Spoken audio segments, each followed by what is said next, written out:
Welcome to Codex, a history of video games. I'm Mike Coletta. And I am Tyler Osby. And today we're getting into Metal Gear Solid, the second one. Here comes Tyler. Metal Gear Solid the second. Metal Gear Solid Jr. We call this one. Son of Metal Gear Solid. Son of Metal Gear Solid. Snake can't have children because he's a clone. Yeah. Oh, I didn't know that was like a rule of cloning. I'm pretty sure that's a rule of cloning, like in general, just in pop culture. They also age fast, right? Isn't that also a rule of cloning? I mean, it seems legit to me. I've never cloned someone yet. I guess that's kind of a spoiler for Metal Gear Solid 1. Game's 20 years old. Get over it.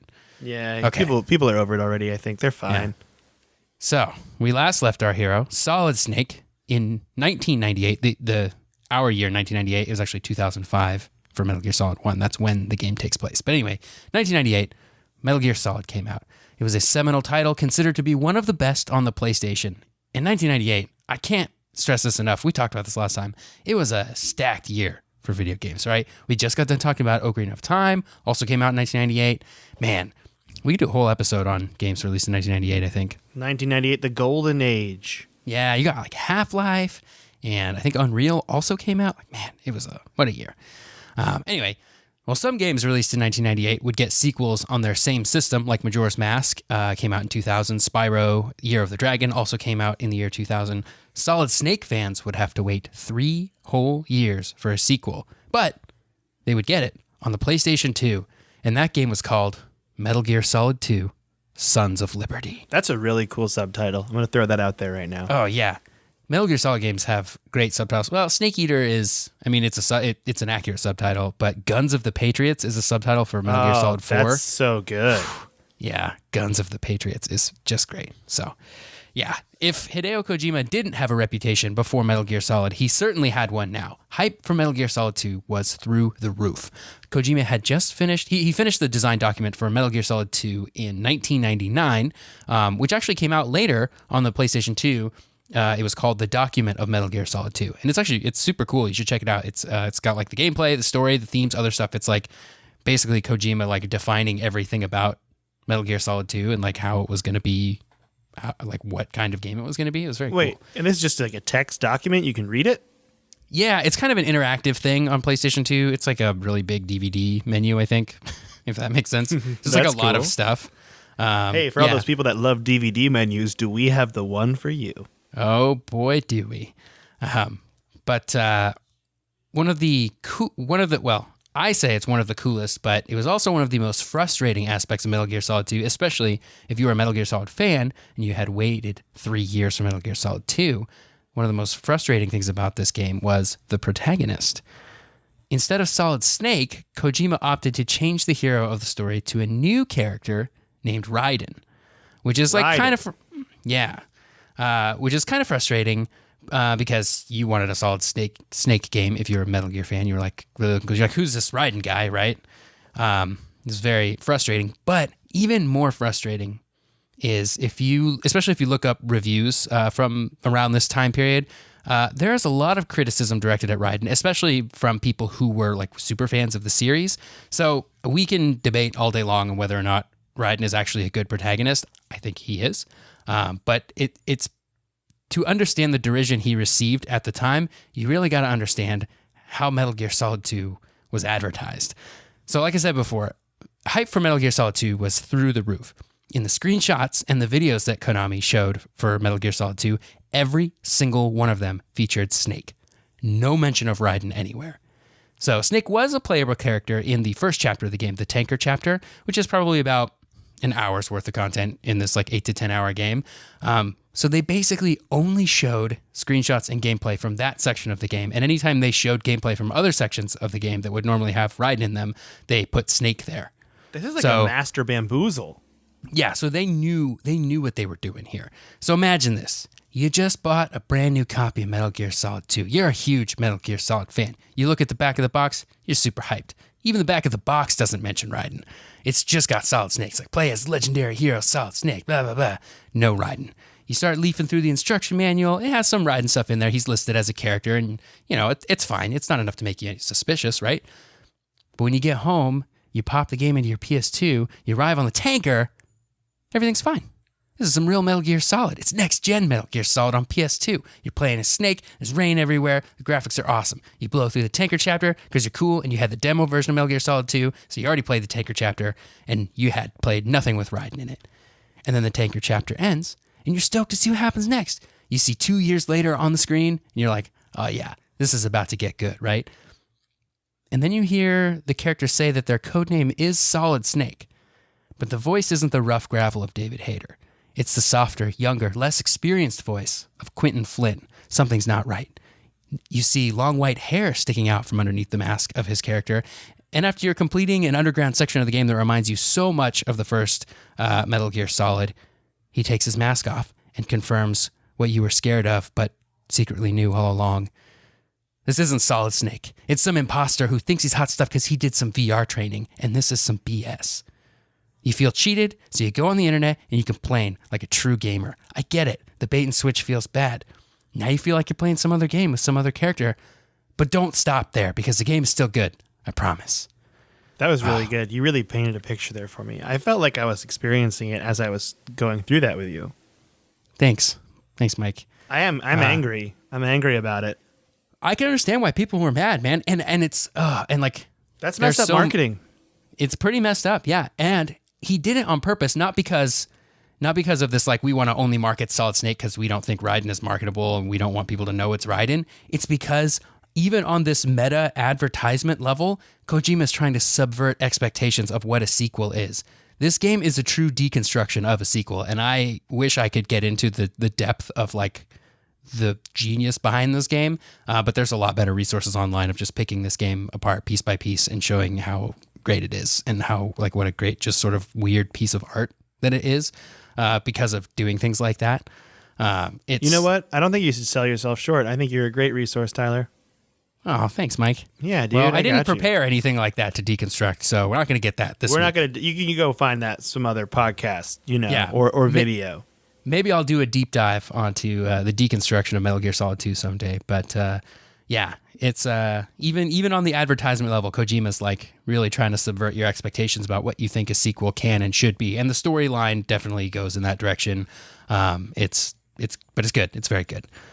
So I want to talk about the premise of the game first. So it's still Metal Gear Solid. It's the same as Metal Gear Solid 1, like gameplay-wise, mostly the same. There's some changes they made, and we'll talk a little bit about that stuff. So you're still, if you're familiar with Metal Gear Solid 1, you're pretty familiar with Metal Gear Solid 2. So story-wise, though, in the tanker chapter, when you're playing as Snake, he doesn't work for the government anymore. He and Otacon are besties, and they formed a non-government organization called Philanthropy, which basically goes around doing anti-Metal Gear stuff. So they get word that this tanker has a Metal Gear on it, so naturally, they got to go get photos of it, show the government, so they'll do something about it, or something like that. I don't remember exactly why he's on the ship. But oh no, Revolver Ocelot hijacks the ship, takes a Metal Gear, and then he blows it up. Oh no, that ship had oil in it. This is a big deal. So Snake escapes. 2 years later, there's a big, huge cleanup thing going on. 2 years later, on the spot where the oil spilled, it's called Big Shell, and it's supposedly there to clean up the oil. Now, on a regular old tour of the facilities, the President of the United States is captured and taken hostage by a terrorist group called Dead Cell, which claimed to be led by Solid Snake. Dun, dun, dun. What? And then you got Raiden, the rookie. Why would they send a rookie in to take care of this? I don't know. He's sent in to rescue the president. Shenanigans ensue, paranormal bosses are defeated, and a more sinister plot is, of course, uncovered. I love the casual paranormal bosses are defeated because everything's paranormal and it's weird. All right. Still anime. Yeah. It's still anime. Vamp is definitely a weird character, and yeah, there are some stuff that's like anime, and then they like try to give it sort of a scientific thing, and you're just like, it's okay that those bullets just don't hit her, and you can tell me that she just has super good luck, but then there's like a twist where it's like she doesn't actually have good luck. She's got like a magnetic field that like repels bullets or something. It's very weird. I love it. I love all that weird stuff. Yeah, it's super weird. The plot is super bonkers. It touches on themes of memetics, like memes, as in like the sort of the brain version of genes, where like genes are like your DNA, like it's passed on, whatever, and then also your ideas get passed on, right, from person to person. Those are called memes, and that's an actual scientific word coined by Richard Dawkins. So when people talk about memes, online and they're like, funny memes. I mean, I guess that's technically correct, but that word actually has its roots in like more like actual science. So it touches on themes of memetics, environmentalism, censorship, fake news, the control of information. This game storyline is very far ahead of its time for some of the stuff that it covers. Like basically what happens, here's some spoilers. I don't know, the game's 20 years old, get over it. What they find out towards the end is that a group called the Patriots are trying to use artificial intelligence to control the flow of information in the world and change it as they see fit, because they know that if they can control the people, they can control the people if they control the information that those people receive. So it's like super far ahead of its time, and it's basically an AI that filters the internet and changes everything to like be what the bad guys want it to be. And it's crazy, man. And it's like very relevant to today's like world of fake news and stuff like that, where it's like if you see the same thing enough times, you start to believe it, even if it's fake, or even if you know it's fake sometimes, right? Like you just keep seeing it. It makes it harder to reject it, right? This game is very incredible. And then people become so desensitized to knowing that everything is fake that you just let it happen at a certain point. You're just like, yeah, maybe it's fake, but like I can't go around correcting everything I see in the world, right? So you just sort of make them, I don't know what the best way to say it. Like, just people get fatigued, right? Everybody's got an agenda. There is like a really surreal section towards the end that I don't want to spoil. People who have played it know what I'm talking about. It's like the game goes full on fourth wall breaking. It's nuts. It's like it like basically knows you're in a video game. It's really weird. Now I want to play this. You really, really need to play this game. Or should at least watch the video on this part. Yeah. That works too. But yeah, basically the Patriots were on the world, including elections. It's nuts. I totally love it.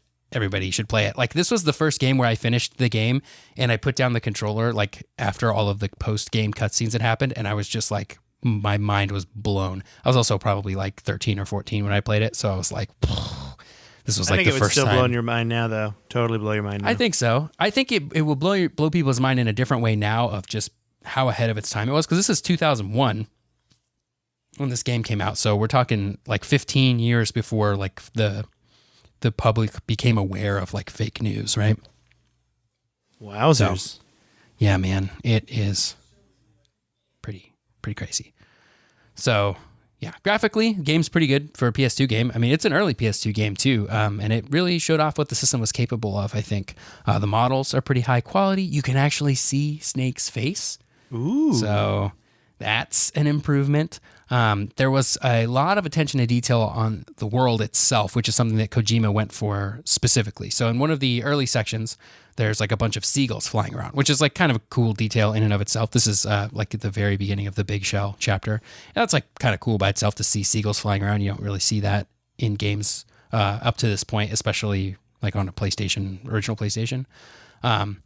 But another attention to detail, these seagulls actually poop on the ground. Whoa. That's gross. Real life poop physics? Yeah, real life poop physics. And it gets better. The poop physics extends to Raiden's feet, because if Raiden walks over the poop, there's a chance that he slips and falls. And it's super annoying, but like kind of neat. And the whole game is sort of full of these like little things that Kojima was really big on just trying to get into the game.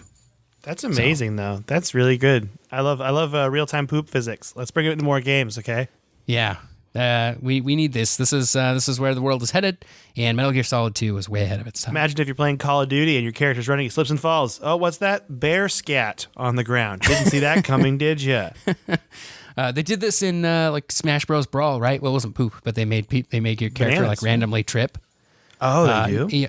Yeah, it's super annoying, and it's why that game is not played professionally. It's like a big reason why that game is like not competitively played, is because like you could just trip randomly and lose a game off of that, and you just be like, this is BS. That's bologna for sure. A bologna sandwich. Full on bologna sandwich. A full on bologna sandwich, yeah. That's what BS stands for. So yeah, anyway, that was cool. I don't remember anything like specifically cool about the music. I'm not really a music person in games. So like I don't remember anything specifically cool, but Kojima did hire a composer named Harry Gregson Williams, who was a real life movie composer. So that's pretty neat. I mean, this is 20 years ago almost. So the video games, that wasn't like a thing. If you were like a big time movie composer, you didn't stoop to the level of video games, right? So that's pretty cool that they were able to get him. Exactly. So it was pretty cool that they were able to get like a real movie composer to do it. They also had a theme song with lyrics like the first Metal Gear Solid, which kind of becomes a bit of a trend for the series because Metal Gear Solid 3 has the best vocal theme song ever in a video game, and I stand by that. Ooh, hot take alert. Snake Eater is a wonderful video game song. I have to qualify it. Where's the hot take alarm? I should have bought a hot take alarm that I could push a big button, a big red button. It goes, hot take, inbound, hot take. Hot take. We need our soundboard that we talked about. That's true. We need to get that thing going. I gotta figure that out. Yeah, we'll figure out a soundboard thing here. Hot take. Anyway, so we talked a little bit about how critics felt about the protagonist bait and switch, but how did the game fare overall, Mike? Do you want to take a guess? Pretty darn good. Sure did. Well, it sold 680,000 copies in the first 5 months, which is not too shabby for a game of that era. It did well enough to become a greatest hits title on the PS2, which there is criteria required. I think a game has to sell a certain amount and have been out for a certain amount of time before it can become a greatest hits game. So they don't just slap that label on anything, you know? I'm a big fan of the PlayStation greatest hits series, I loved it in PlayStation 1. I love it in PlayStation 2. Big fan of them. And I'm not just saying that because they're $20. I just like it. You're always getting quality, and you're always getting quality for cheap. That's right. Yeah. So that's not, I mean, so I start talking about how the critics felt about it, and then I'm like, here's how it sold, which is not really necessarily reflective of the critics, but people were mad about the whole Raiden thing, but the game still got great reviews.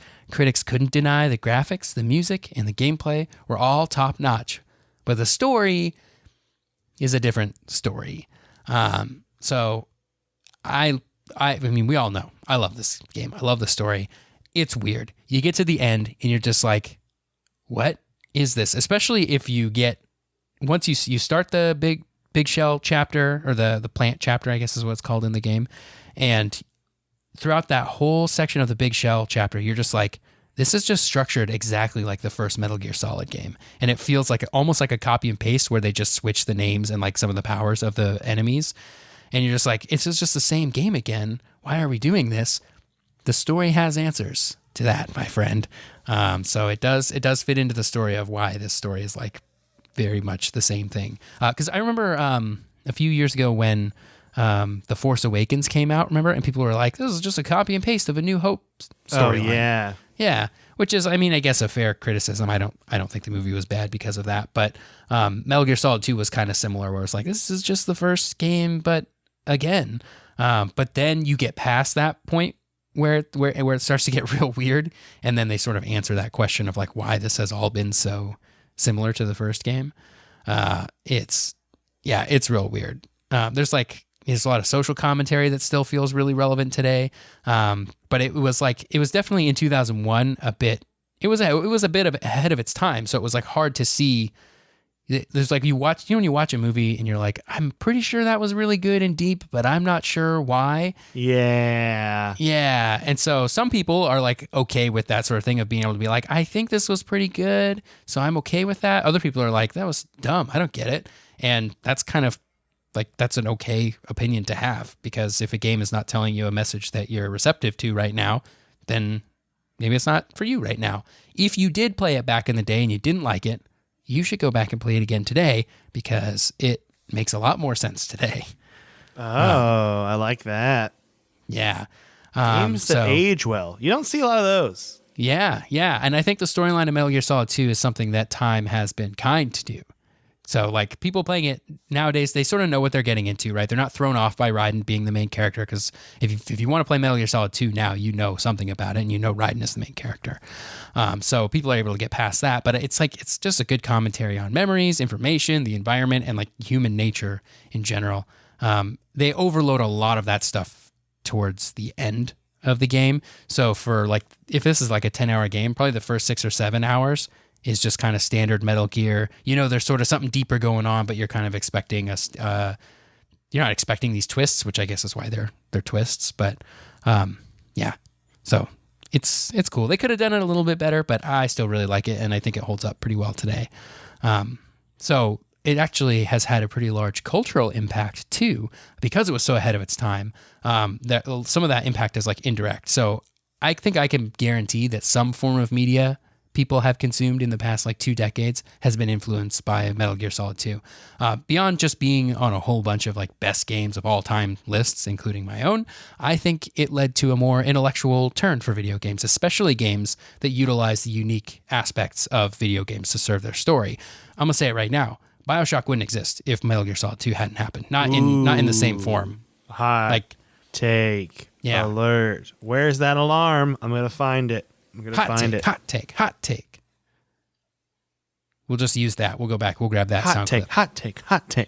Yeah, and when you press the button, you only have to press it once and you get 3 hot takes. Oh, yeah. It's hot takes like hot cakes. Hot takes like hot cakes. Ooh, that's good. That's a good slogan. Yeah, I want to get put that on a t-shirts t-shirt. made. Yeah.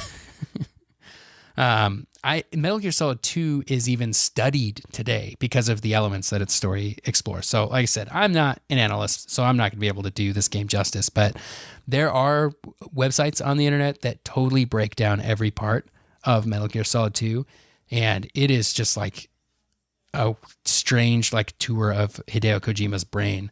And yeah, y'all should play it. So, now that I've said that a million times, I just keep talking about how great this is and how everybody should play it. Well, let's talk about all the different ways that you can play Metal Gear Solid 2, because there are a lot of them. I love this part. This is my favorite part, where you tell us where we can play it now.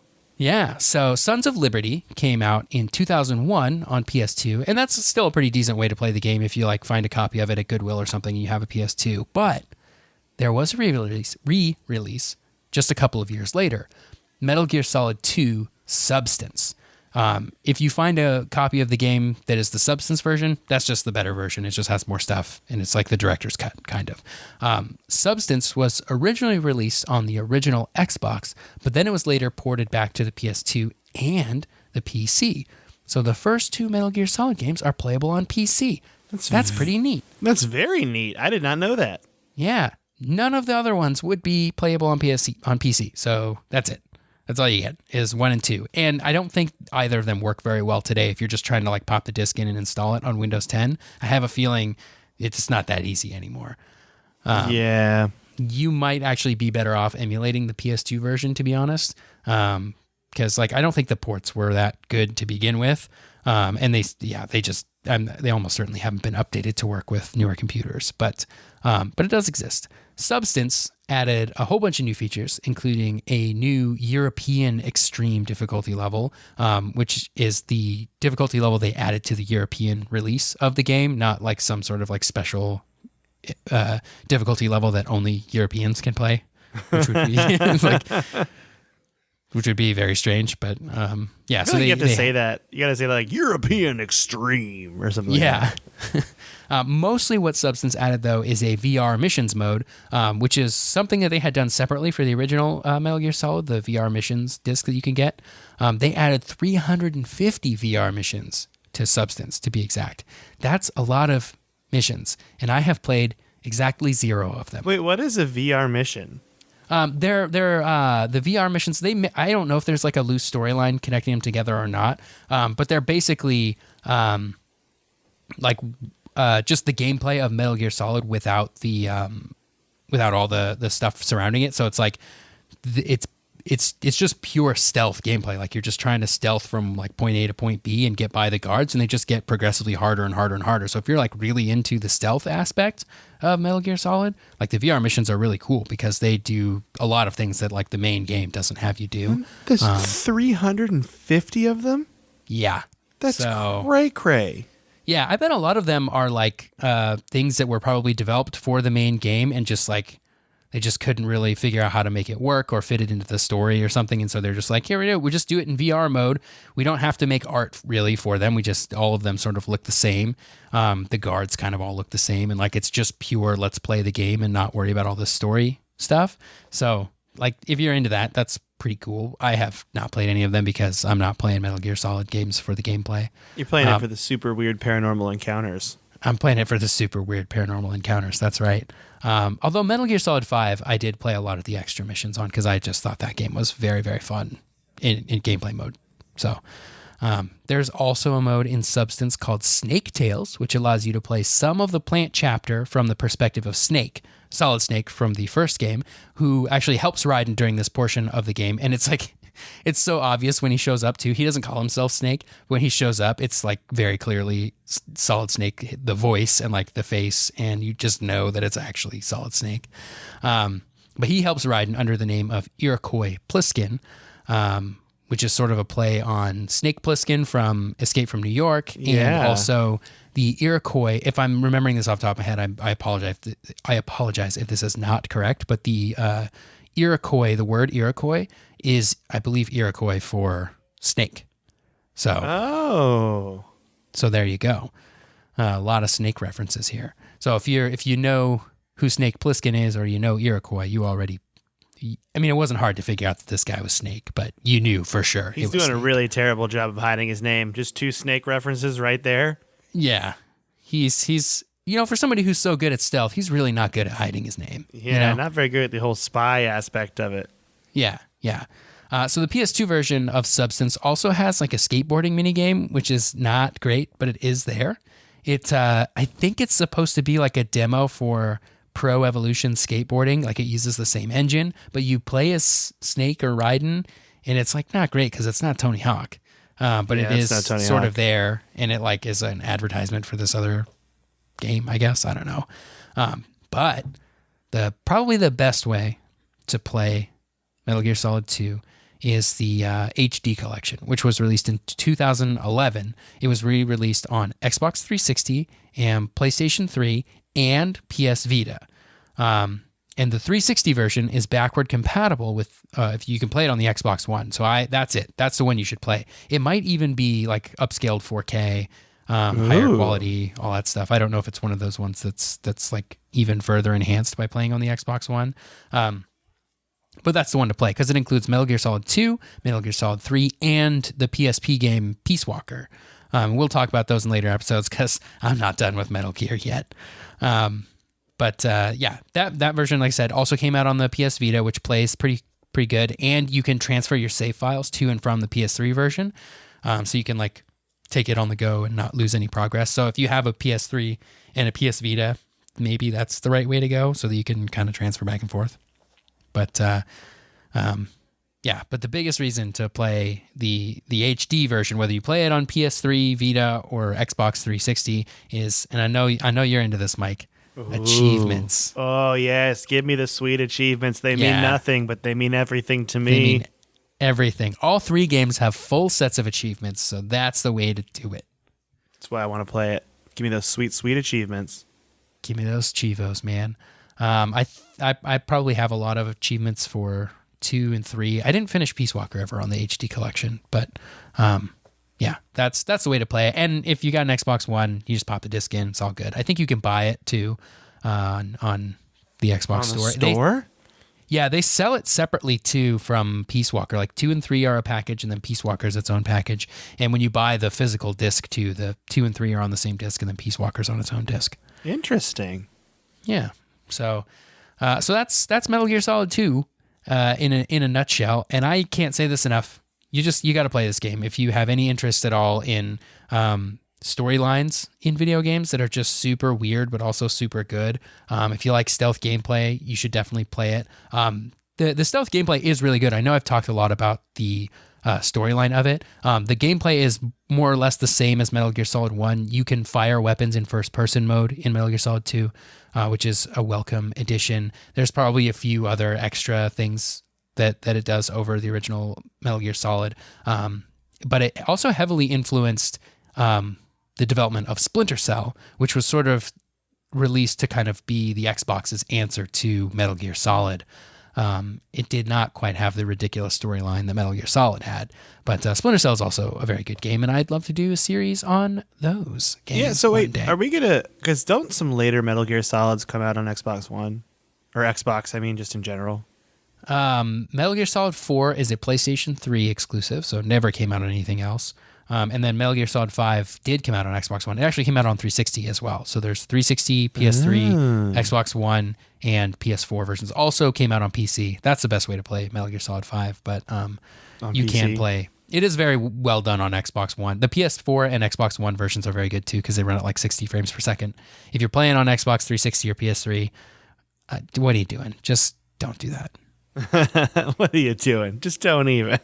Yeah. I mean, I guess if that's all you got, it's all you got. But I'm actually very impressed with we're a little off topic now, but I'm very impressed with the 360 and PS3 versions of that game.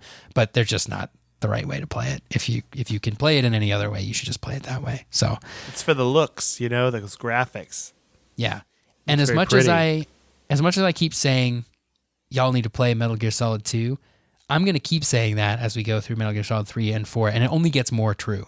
I think everybody should play Metal Gear Solid 2. 3 and 4 are just even better. They both blow it out of the water, in my opinion. I know I'll get some haters on Metal Gear Solid 4, but I love that game. I think it's great. What's the subtitle on 4? Guns of the Patriots. Okay, what's the subtitle on 3? That's Snake Eater. Right? Yeah. Okay, so we have Sons of Liberty. Yep. Or Substance, the re-release, right? Okay, and then Snake Eater.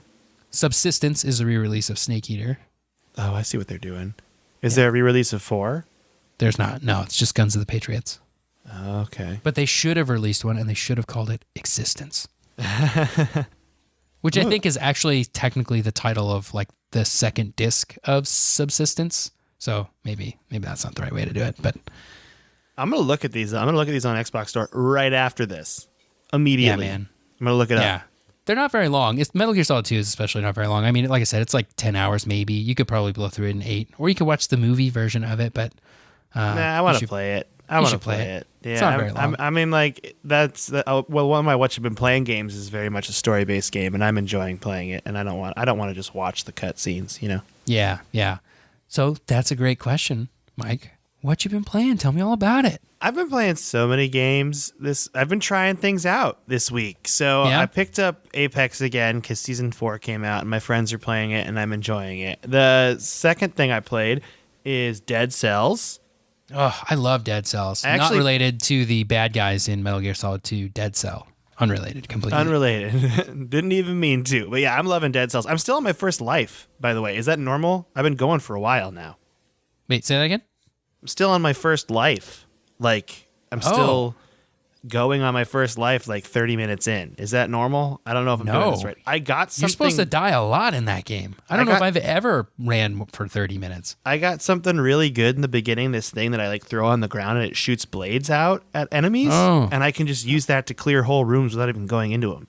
And then I saw that's like cool. Tactical, and I've been like upping that. But yeah, I've been going for like 26 minutes strong, haven't died yet. So I was like playing it. I don't even know what happens. What happens when you die? Like, what do you lose? It's been a while since I played Dead Cells. I think you lose whatever currency. Well, no, you take the dead cells that you've picked up, and I think you can buy upgrades, like permanent upgrades with them. Okay, so I think you start the whole game over. Okay, because I've done that at like the little stops I've made, because I've gone through like 3 of the levels or whatever. Yeah. I think it's been a while since I played it. So, but yeah, it's been really fun. I've been playing that. I've been this playing... guy, Pro Gamer, comes in, goes, "What?" You ask in all seriousness, "What happens when you die?" Get out of here! Look at me doing this. Here. Old coming in here. I'm trying to be all MLG. But so that I played that. I played a game called Cook Serve Delicious 3, which I'm in the early access for. It's very fun. It's like indie. It's almost like a typing game. It's a cooking game, but it's a typing game. It's like really fun to play for like 5 minutes, just like something in between doing stuff. Yeah. That's what I do during the day. When I'm supposed to be working and I want to take a break, I just play like one match of that. And I'm like, oh, that feels good. I've been playing, and then this is the other one I've been playing, Spec Ops: The Line. Oh, yeah. That's one I've been meaning to play. How is it? I finally picked it up. I only played the first chapter, and it's pretty fun. It actually runs really smooth on PC. I'm actually really enjoying it, and the cover shooting feels really good. Good. And the story, I mean, I haven't really gotten into the story, but it seems like the whole environment of this like sandstorm wrecked Dubai is really cool looking, and I think this game deserves like a graphics overhaul remake. I think it would be really cool with it, because you could tell it looks good for at the time it came out. Yeah. But if they just upped it to like today's graphics, it would look insane. Like That's it awesome. I feel like if it had like, I was thinking even like Battlefield graphics. You know what I mean? Yeah. It's like a few years old now, right? I want to say it came out like 2011. Yeah, 2011's it's probably because it did 2012 I think, because they did a 5 years later video in 2017. Okay. Well, that makes sense. Yeah, I saw that. I'm beating the game before I watched the 5 years later video where it like interviews the developers and stuff. Yep. I'm excited though. I'm excited to make some moral choices. Cool. I'm excited to hear, because I hear the story is like really good and sort of makes you feel really bad. Yeah, I mean, It's a real downer. So like you're gonna experience this on the first mission. It's not really a spoiler. Okay. I just got to a confused part where like you encounter bad guys for the first time, and I'm like sitting there. I'm like, am I supposed to kill him? And it's like you can shoot that thing, and I'm like, I don't know what I'm supposed to do. And I was just sitting there, and I'm like, well, I guess I'll shoot that thing. Like I don't think it was a moral choice, but now it's gotten me all in my head already before we even started. I'm like in my head about it. Yeah. So it's really fun though. I'm gonna play it more tonight too, and so enjoyable. But what have you been playing? I have not been playing a whole lot of stuff this past week. I've had some other stuff going on. We started Gears of War 2. Oh, Doy! That was the other one I forgot. Yeah, we gotta keep going on that. We're through the first act of 5 on Gears of War 2. I'm loving this. I'm loving our Gears of War casual bro style that we're doing. Yeah. We should do more of that. We need to do whatever Destiny chores we got to do this week to make sure we get the title, and then I think we should just play Gears of War. Yeah, because we just got to kill Inatam legendary style, and then we're good.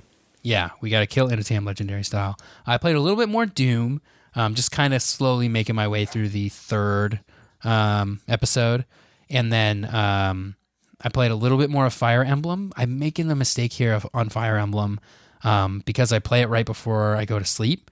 And I'm at the beginning of the game where it's pretty story heavy. There's a lot of like reading, and it's all voice acted, I guess, but it's like a lot of like just sort of taking in the story, and that's fine. And there's nothing wrong with that. But I'm doing it right before bed, and so I can only play for like 15 minutes before I start to get really sleepy and just like I'm like I can't.